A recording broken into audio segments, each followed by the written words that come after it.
नमस्कार दोस्तों, सलाम वालेकुम, गुड आफ्टरनून। जब मैं पहाड़ों में रहता था, मैंने आपको बताया है मैं रानीखेत में रहता था। अ, तब साहब समाज बिल्कुल दूसरे किस्म का था। या ये भी हो सकता है कि हमारी परवरिश कुछ ऐसे माहौल में हुई कि हमें ये नहीं पता था कि हिंदू, मुस्लिम, सिख, ईसाई आपस में कोई भेद रखते हैं। ये पता था कि अलग अलग धर्म हैं, मगर हिंदू, मुस्लिम, सिख, ईसाई का जो विघटन आज समाज में देखने को मिल रहा है, जो समाज बंट चुका है, हमारे समय में नहीं था। हम दिवाली भी उतने ही हर्षोल्लास से मनाते थे जितनी ईद को। चर्च भी उतनी ही श्रद्धा से जाते थे, गुरुद्वारे भी उतनी श्रद्धा से। हालांकि मेरे शहर रानीखेत में मुझे याद नहीं कोई गुरुद्वारा था या नहीं, मगर जब मैं नोएडा में आया और जब भी गुरुद्वारे गया तो वही भाव था मन में, श्रद्धा का। वक्त बड़ा बदल गया है। अब इन दिनों जो उत्तराखंड फाइटर्स के माध्यम से मैं आपसे रूबरू होता हूँ, बहुत अच्छे अच्छे रिएक्शंस मुझे मिल रहे हैं। कुछ रिएक्शंस नकारात्मक भी हैं। नकारात्मक रिएक्शंस ये हैं कि पहाड़ में, मैं पहाड़ की बात कर रहा हूँ, पहाड़ के लोग कुछ टिप्पणियाँ ऐसी कर रहे हैं कि बड़ा अजीब सा लगता है। ये कहाँ आ गए हम? क्या हमारा देश हो गया है? क्या हमारा मुल्क हो गया है? कहाँ रह गई हमारी वसुंधैव कुटुंबकम की संस्कृति? एक नेगी जी हैं, कोई नाम भूल गया, उन्होंने लिखा है क्या ये मुल्ला है मेरे लिए? कारण है कि मैं अस्सलाम वालेकुम कहता हूँ शुरुआत में। तो दूसरे एक साहब हैं, वो भी ठेठ पहाड़ी हैं, वो लिख रहे हैं कि हाँ मुल्ला ही लगता है। तो जनाब, नाम तो मेरा अपूर्व जोशी है, उससे आपको पता ही चल जाएगा मैं हिंदू धर्म से आता हूँ, लेकिन मैं उस संस्कृति से आता हूँ जिसमें मुझे हिंदू, मुस्लिम, सिख, ईसाई या किसी भी अन्य धर्म के लोगों से भेदभाव करना नहीं सिखाया गया है। मेरी संस्कृति गंगा जमुनी संस्कृति है और उस पर मुझे बड़ा गर्व है। बहरहाल, पहले मैंने आपसे कई बार कहा है कि उत्तराखंड की जब भी बात होती है या नोएडा में बैठे हम जब राष्ट्रीय अखबारों को खोलते हैं तो उत्तराखंड के बारे में हमेशा खबर निगेटिव वाली नज़र आती हैं, जो बड़ी खबरें होती हैं। जैसे केदारनाथ में 2013 में आपदा आई तो बीबीसी ने तक कवर किया निगेटिव कारणों से। हमेशा यही मैंने देखा है कि उत्तराखंड के संदर्भ में कोई ना कोई गलत खबर ही प्रमुखता का स्थान बड़े अखबारों में, बड़े चैनलों में पाती है। ये हमारा दुर्भाग्य है। इन दिनों भी जो एक बड़ी खबर सब चैनलों में या सोशल मीडिया में देखने को मिली वो ये कि उड़ीसा के मुख्यमंत्री को तो एक एबीपी न्यूज़ सर्वे ने नंबर 1 सीएम बताया है और उत्तराखंड के सीएम को सबसे फिसड्डी सीएम। ये भी बड़ा प्रमुखता से चला।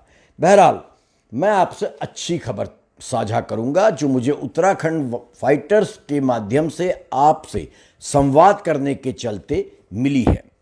मैं आज दोस्तों जिक्र करना चाहूँगा पिथौरागढ़ के राजकीय इंटर कॉलेज देवथल में अध्यापन कर रहे महेश पुनेठा जी का। मैं उनके जज्बे को सलाम करता हूँ। पुनेठा जी से मेरा संपर्क इस उत्तराखंड फाइटर्स के माध्यम से हुआ है। उन्होंने मुझे एक अखबार की कटिंग भेजी जो मैं आपको दिखा रहा हूँ। ये देखिए, ये महेश चंद्र पुनेठा जी के बारे में है। ये दैनिक भास्कर में 17 दिसंबर 2020 को छपी। आप लोगों को इसको ऑनलाइन जाकर जरूर पढ़ना चाहिए। ये इस बाबत है कि महेश चंद्र पुनेठा जी ने वो कर दिखाया जो बहुत सारे भाषणबाजी करने वाले, बहुत ज्ञान देने वाले लोग कभी नहीं कर पाते हैं। मैंने आपको बताया था बिहार के दशरथ मांझी जी के बारे में, जिन्होंने अपनी पत्नी के निधन के बाद पूरा एक पहाड़ खोद के अपने गांव से शहर तक का रास्ता बनाया था, क्योंकि उनकी पत्नी को सही समय पर रास्ता नहीं होने के कारण इलाज नहीं मिल पाया था। महेश पुनेठा जी ने भी अद्भुत भगीरथ प्रयत्न किया है। इन्होंने अपने इलाके से, पिथौरागढ़ से, जो कि सीमांत जनपद है उत्तराखंड का, वहाँ से गांव-गांव में, कस्बों में पुस्तकालय खोलने की एक मुहिम शुरू करी और ये मुहिम अद्भुत रंग ला रही है। ये मुहिम जो है ये आरंभ स्टडी सर्किल नाम के एक स्वयंसेवी संस्था ने की है, जिससे बड़े स्तर पर युवा जुड़े हैं। पुनेठा जी ने मुझे एक वीडियो भी भेजा है वेबिनार का, जिसमें मैं 4 लोगों की चर्चा को सुन रहा था। अद्भुत चर्चा है, चर्चा का स्तर बहुत अच्छा है। ये पुस्तकालय जो खोलने शुरू हुए, पथरौली गांव में पहला पुस्तकालय बनाया गया, जो जनता के सहयोग से हुआ, गांव वालों के सहयोग से हुआ, आसपास के शिक्षकों के सहयोग से हुआ। और जब ये पुस्तकालय खुल गया, छोटा पुस्तकालय जिसको छात्र ही मैनेज कर रहे हैं, तो मीडिया ने इसके बारे में खबरें प्रकाशित करी। यहाँ मीडिया का पॉजिटिव रोल आता है। उन्होंने अच्छी खबरें प्रकाशित करी, जिससे कि पुनेठा जी और उनके साथियों का ये आंदोलन विस्तार पाया और छोटे छोटे पुस्तकालय गांव-गांव में बनने शुरू हो गए। देवस्थल में एक एनजीओ ने इनकी मदद करी, वहाँ भी ये पुस्तकालय शुरू हुआ। स्थानीय विधायक जो वहाँ के हैं, उन्होंने 5 लाख की निधि एक पुस्तकालय का कक्ष बनाने के लिए दी। उसका काम भी पूरा हो गया और वहाँ पर भी, देवस्थल में भी पथरौली गांव के बाद पुस्तकालय शुरू हुआ। फिर पुनेठा जी बताते हैं कि इस पहल का हुआ विस्तार, विभिन्न स्कूलों के शिक्षकों ने पुस्तकालय बनाने शुरू कर दिए। पिथौरागढ़ के बाहर भी इसका बड़ा प्रचार हुआ। नानकमत्ता कस्बे में नानकमत्ता पब्लिक स्कूल ने एक बड़ा पुस्तकालय शुरू किया। 18 लाइब्रेरी उन्होंने आसपास के इलाकों में नानकमत्ता पब्लिक स्कूल वालों ने बना डाली हैं। रामनगर में पुनेठा जी बताते हैं कि नवीन मठपाल जी ने पुस्तकालय बनाने की शुरुआत की। आरंभ स्टडी सर्कल इस अभियान को आगे बढ़ा रहा है। हर जगह छोटे छोटे पुस्तकालय खोल रहा है। भविष्य में मोहल्ले मोहल्ले में पुस्तकालय खोलने की आप लोगों की योजना है। पुनेठा जी ने मुझे बताया कि हर महीने पुस्तक वार्ता होती है, जिसमें जो पुस्तकें इस पुस्तकालय में लोगों ने पढ़ी उनके बारे में चर्चा करते हैं, बताते हैं कौन सी पुस्तक अच्छी है, उसमें क्या ज्ञानवर्धक बातें हैं, और यदि लोग चाहें तो आपस में पुस्तकों का एक्सचेंज भी करते हैं। इससे पुस्तकों की भी चर्चा होती है, ज्ञानवर्धन भी होता है। पुनेठा जी ने एक अद्भुत बात कही। उन्होंने कहा कि वैज्ञानिक चेतना के साथ साथ जन सरोकारी मूल्यों को नई पीढ़ी में जगाने के लिए, लोकतांत्रिक मूल्यों को नई पीढ़ी को समझाने के लिए उनका यह प्रयास अब रंग ला रहा है। और वो उम्मीद करते हैं, महेश चंद्र पुनेठा जी, कि आने वाले समय में इस ज्ञान दान के जरिए जो एक प्रकार की अजब किस्म का माहौल मुल्क में बन चुका है, जो अभी मैंने आपसे जिक्र भी किया, उस माहौल को कम करने में इस अभियान से मदद मिलेगी। और भक्तों की जो अब आप जानते हैं कि आजकल किस प्रकार के भक्त और किसके भक्त पैदा हो गए हैं इस देश में, उन भक्तों को भी समझाया जा सकेगा कि सच्चाई समझिए, अंधभक्ति मत कीजिए। मैं दोबारा सलाम करता हूँ महेश चंद्र पुनेठा जी, आपके जज्बे को।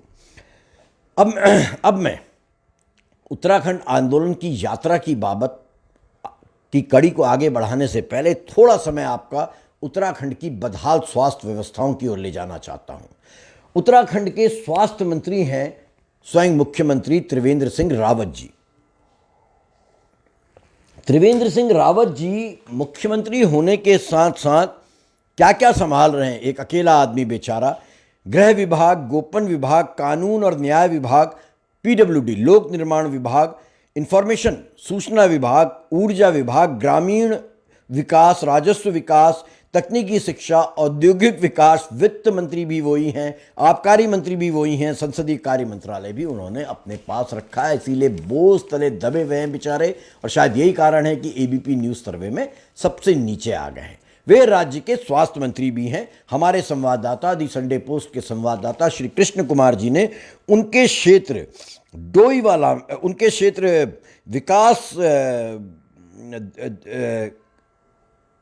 विकास नगर की बाबत पूरी रिपोर्टिंग हमको भेजी, और उससे भी महत्वपूर्ण ये मुख्यमंत्री का विकास क्षेत्र है डोईवाला, वहाँ की रिपोर्टिंग भेजी। अब आप देखिए, वहाँ का रायपुर विकास खंड के अंतर्गत एक गांव है जहाँ वो ये देखने गए कि चिकित्सा सुविधाओं की स्थिति क्या है, क्योंकि बड़ा बढ़ा चढ़ाकर प्रचार हुआ कि मुख्यमंत्री जी ने स्वयं इस गांव में एक वेलनेस सेंटर खोला है, जहाँ स्वास्थ्य केंद्र जो हैं उनमें तमाम प्रकार की सुविधाएं हैं, विशेषकर जननी के लिए सुविधाएं हैं कि वो अच्छे ढंग से शिशु को जन्म दे सकें, उनका इम्यूनाइजेशन कर सकें। बहुत कुछ उन्होंने बताया। मैं संक्षेप में आपको बताना चाहता हूं, सब कुछ फर्जी बताया। जो कुछ भी उन्होंने बताया, मैं भी आपको उनके द्वारा भेजा गया वीडियो दिखाना चाहता हूं। उन्होंने बताया कि नई कला गांव में राजकीय प्राथमिक उप स्वास्थ्य केंद्र स्थापित किया गया है, जिसमें 2 भवन हैं। एक भवन में अस्पताल और दूसरे भवन में कार्यालय है, लेकिन यह केवल भवन के नाम पर ही स्वास्थ्य केंद्र बना हुआ है। कहने को तो इस केंद्र में विगत 4 वर्षों से एलोपैथिक चिकित्सक रचित गर्ग की तैनाती की गई है, लेकिन तैनाती के बाद गांव वालों ने उन्हें कभी नहीं देखा है। जानकारी के अनुसार रचित गर्ग इस केंद्र में तैनाती के बाद 3 वर्ष का पीजी कोर्स करने कहीं और चले गए हैं और उनकी जगह कोई आया नहीं है। यहाँ पर जो स्वास्थ्य उपकेंद्र है वहाँ एलोपैथिक फार्मासिस्ट केसी भट्ट जी को तैनात किया गया है। भट्ट जी भी लेकिन यहाँ कभी नज़र नहीं आते हैं, क्योंकि उनको डेपुटेशन में इधर उधर भेज दिया जाता है। पिछले 1 वर्ष से वो कोरोना केयर सेंटर में तैनात है, उससे पहले भी वो कभी नहीं आए। पूर्व ग्राम प्रधान और स्थानीय निवासी किशन सिंह कुशाली, जिनका वीडियो मैं आपको दिखा रहा हूं, उन्होंने बताया कि गणतंत्र दिवस पर अनेक बार खुशामद करने के बाद फार्मासिस्ट अस्पताल में आए, उसके बाद उनकी जगह हमने कभी नहीं देखी। स्थानीय निवासी राजेश सिंह कुशाली कहते हैं कि यहाँ दवाएं 6 महीने में एक बार आती हैं, लेकिन हर मरीज को बीमारी कोई भी हो एक ही दवा दी जाती है, चाहे बुखार हो, सर्दी हो, जुकाम हो। डॉक्टर कभी कभी आते हैं, डॉक्टर है ही नहीं। अगर कोई बीमार पड़ जाता है तो उससे कई किलोमीटर दूर ऋषिकेश या देहरादून के जॉलीग्रांट अस्पताल में ले जाना पड़ता है। यहाँ के स्वास्थ्य उपकेंद्र में एक आयुर्वेदिक महिला चिकित्सक और एक महिला फार्मासिस्ट की भी तैनाती है, जो हफ्ते में एक बार आ पाती हैं। नियम कहते हैं कि फार्मासिस्ट को वहीं रहना होगा स्थानीय इलाके में, लेकिन वो बहुत दूर से आती हैं, इसलिए बेचारी दोनों ऑल्टरनेट समय में हफ्ते में एक बार आती हैं। यह है मुख्यमंत्री जी के इलाके का हाल। नई काला गांव के स्थानीय निवासी सरकार और खास तौर पर विधायक एवं मुख्यमंत्री त्रिवेंद्र रावत से खासे नाराज हैं। स्थानीय निवासियों का कहना है कि मुख्यमंत्री होने के चलते हम लोग अपने विधायक तक नहीं पहुंच पाते हैं और जनता हमारी कोई सुध नहीं ले रही है। वहां पर इन्होंने और भी कई जानकारियां दी हैं, जिसमें उन्होंने बताया है कि यहाँ पर जो टोटल जो डॉक्टर या नर्स या कंपाउंडर स्वीकृत पद हैं, उनमें कोई भर्ती नहीं की गई है। मैं संक्षेप में बता रहा हूं, इसकी खबर हम कर चुके हैं। ये देखिए पूर्व प्रधान किशन सिंह जी क्या कहते हैं। फार्मासिस्ट को देखा 26 जनवरी को 1 घंटे के लिए आया था फार्मासिस्ट, उसके बाद हमने यहाँ देखा ही। क्या नाम है फार्मासिस्ट का? अब नाम तो मैं नहीं जानता, पर लेकिन भट्ट बोलते हैं। अच्छा है, भट्टी बोलते हैं नाम, भट्ट जी बोलते हैं।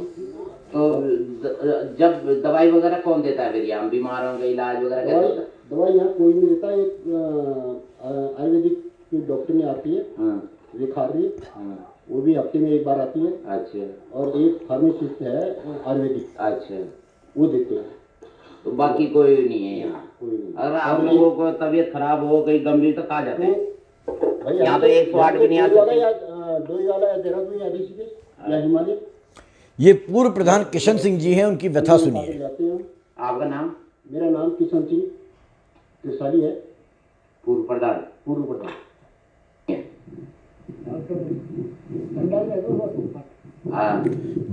भरत सिंह नेगी जी हैं, उनकी व्यथा। यहाँ फार्मासिस्ट कंपाउंडर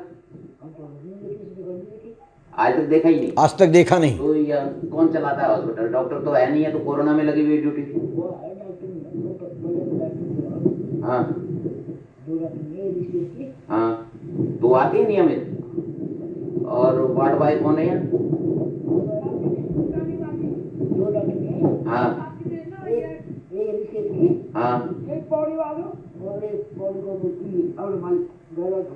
अच्छा, तो डॉक्टर आती है यहाँ? रोज आती हैं? एक सुमार काल परसों। और फिर रहते कहाँ हैं वो? घर जाते वो बुरी फिर। अच्छा, 2-2:30 बजे चल जाते हैं। और हॉस्पिटल देखता कौन है उनके अलावा? अच्छा, डॉक्टर जो तैनात हैं वो हफ्ते में एक बार आते हैं या 2 बार, हॉस्पिटल कोई नहीं देखता है, नेगी जी बता रहे हैं। अच्छा, फार्मासिस्ट नहीं देखा अभी आपने कोई यहाँ देखा ही नहीं डॉक्टर? और जो डॉक्टर साहब हैं वो तो वहाँ है, कोरोना ड्यूटी लगी हुई, उनकी जगह कौन है? लंबा है। अच्छा, वही महिला डॉक्टर बस, वो डॉक्टर नहीं कि एनएम है? अच्छा अच्छा अच्छा अच्छा, चलो ठीक। आपका नाम क्या है? आप यहीं के स्थान निवासी हैं? हॉस्पिटल में कोई नहीं आता जी यहाँ। राजेश सिंह, सुनिए क्या कह रहे तो हैं। कोई डॉक्टर ही ना डॉक्टर, ना किसी को दवाई, ना वही एक दिन 6 महीने में दवाई आ गई और वही चल रही उनकी बस 12 मास। और किसी को बुखार हो गया तो वही दवाई है, जुकाम हो गया वही दवाई है। और बस क्या आखिरी है? आपका नाम? राजेश सिंह। अभी हाँ जी, नहीं पता। ये आपको मैंने हकीकत दिखाई क्या है हमारे उत्तराखंड के स्वास्थ्य मंत्री और मुख्यमंत्री के विधानसभा क्षेत्र की। हम आजकल लगातार दी संडे पोस्ट के माध्यम से प्रदेश की स्वास्थ्य सेवाओं पर फोकस बनाए हुए हैं। जहां जा रहे हैं, चाहे हल्द्वानी हो, हरिद्वार हो, पौड़ी हो, टिहरी हो, हर जगह के समाचार यही हैं। अगली बार आपको मैं हल्द्वानी का हाल बताऊंगा। अब मैं चलता हूं, जो मैंने आपके साथ सिलसिला शुरू किया है राज्य आंदोलन के बारे में। आज मैं बताने जा रहा हूं कि कैसे थोड़ा बहुत क्षेत्रीय अस्मिता जगी और उत्तराखंड क्रांति दल का जन्म हुआ। मैंने आपको बताया था कि 25 से 28 अप्रैल 1975 में विज्ञान भवन में पहली बार पहाड़ी राज्यों के संदर्भ में एक महत्वपूर्ण बैठक हुई थी, जिसको तत्कालीन प्रधानमंत्री श्रीमती इंदिरा गांधी जी ने भी संबोधित किया था। उत्तराखंड के छात्रों में 1977 के आसपास चेतना का विकास हो गया था। लोगों ने जहां पृथक राज्य की मांग को निरंतर आगे बढ़ाया, वहीं अपने हक हकूकों के लिए भी वे लड़ने के लिए सामने आ गए थे। 1977 के अंत में वन आंदोलन जन्मा, जो इसका प्रत्यक्ष उदाहरण है कि पहाड़ी जाग गया था। 6 अक्टूबर 1977 को जन दबाव के चलते शासन प्रशासन को नैनीताल में 3 दिवसीय एक नीलामी का जो आयोजन किया गया था, हमारे वनों की, जंगलों की नीलामी का, उसको स्थगित करना पड़ा। और नैनीताल के जिलाधिकारी ने शासन से अनुरोध किया कि इस नीलामी को नैनीताल में ना करके बाद में कहीं हल्द्वानी या लखनऊ कर दिया जाए, क्योंकि यहाँ का स्थानीय नागरिक बहुत ज़्यादा आक्रोशित है। 26 नवंबर को जब आंदोलनकारियों ने नीलामी को रद्द करने का अनुरोध किया तो भारी टेंशन हो गया, विशेषकर नैनीताल में। 28, 29 और 30 नवंबर 1977 को कुमाऊं के वनों की नीलामी के लिए 1000 के लगभग प्रोविंशियल आर्म्ड कांस्टेबलरी पीएसी बुलाई गई। इस बीच इतनी तो पुलिस ही नैनीताल ने कभी नहीं देखी थी।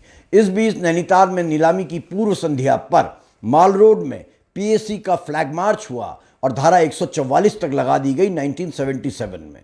27 नवंबर की रात आंदोलनकारियों की धरपकड़ शुरू हुई, उनके वारंट्स निकाल दिए गए। 28 नवंबर 1977 की सुबह आंदोलनकारी नैनीताल के शैले हॉल में, जो मल्लीताल में है, वहां पर प्रदर्शन करने लगे। हमारे प्रसिद्ध लोक गायक, अब स्वर्गीय गिरदा, गिरीश तिवारी और गिरदा ने हुड़का बजाना शुरू किया और गीत गाना शुरू किया। आज हिमाल तुमन के धतियों छ, जागो जागो ओ मेरे लाल, नी करण दियो हमारी नीलामी, नी करण दियो हमरो हलाल। इसमें उत्तराखंड संघर्ष वाहिनी उस समय एक मजबूत संगठन था। उसके विनोद पांडे, राजा भंगुणा, षष्ठीदत्त भट्ट, षष्ठीदत्त जोशी जी, महेंद्र मटियानी जी, देवेंद्र मटियानी, राजीव लोचन शाह जी, जो नैनीताल समाचार के संपादक हैं, शेखर पाठक जी, डॉक्टर शेखर पाठक जी, सब लोग मौजूद थे। मल्लीताल मोटर स्टैंड से कांग्रेस पार्टी के सचिव विशंभर शाह के नेतृत्व में मल्लीताल को आ रहे जुलूस में निर्मल जोशी, प्रदीप टमटा, महेंद्र सिंह, प्रकाश चंद्र, जीवन सिंह, हरीश चंदोला आदि आंदोलनकारी भी इसमें शामिल हो गए। नारे लग रहे थे, वन नीति बदले और स्टार पेपर मिल को जो नीलामी करके वन सौंपे जा रहे हैं उसको रद्द किया जाए और पहाड़ों की लूट बंद हो। बड़े पैमाने पर पीएसी ने, पुलिस ने आंदोलनकारियों को गिरफ्तार कर लिया। इनमें उत्तराखंड संघर्ष वाहिनी के प्रमुख शमशेर सिंह बिष्ट जी, चंद्रशेखर भट्ट जी आदि थे, जिनको गिरफ्तार किया गया।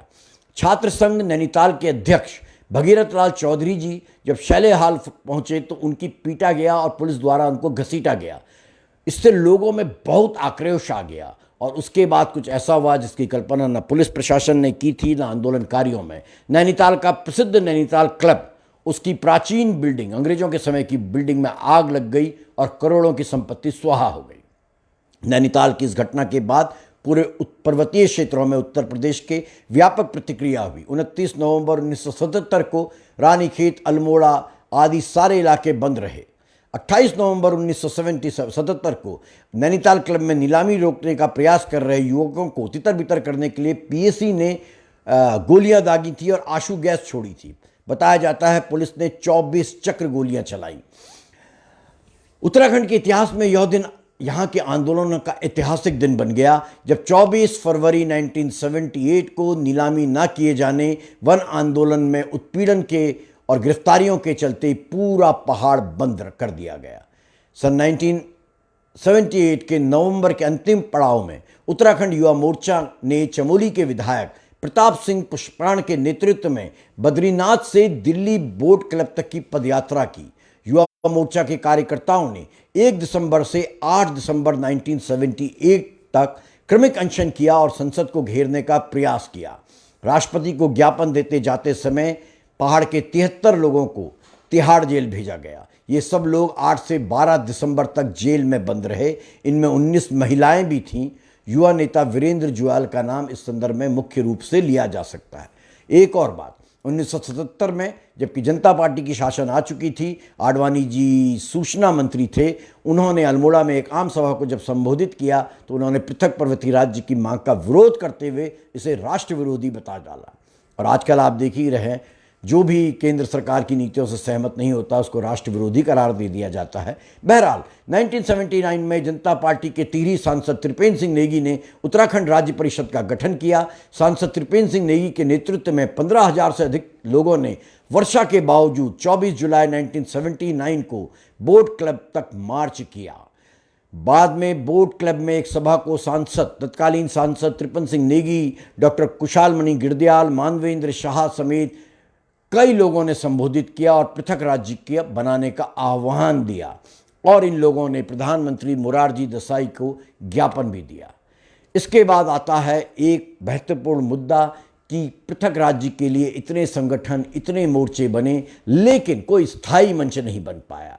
और ये स्थायी मंच बना, थोड़ा देर से बना, लेकिन जाकर बना और उत्तराखंड क्रांति दल के रूप में सामने आया।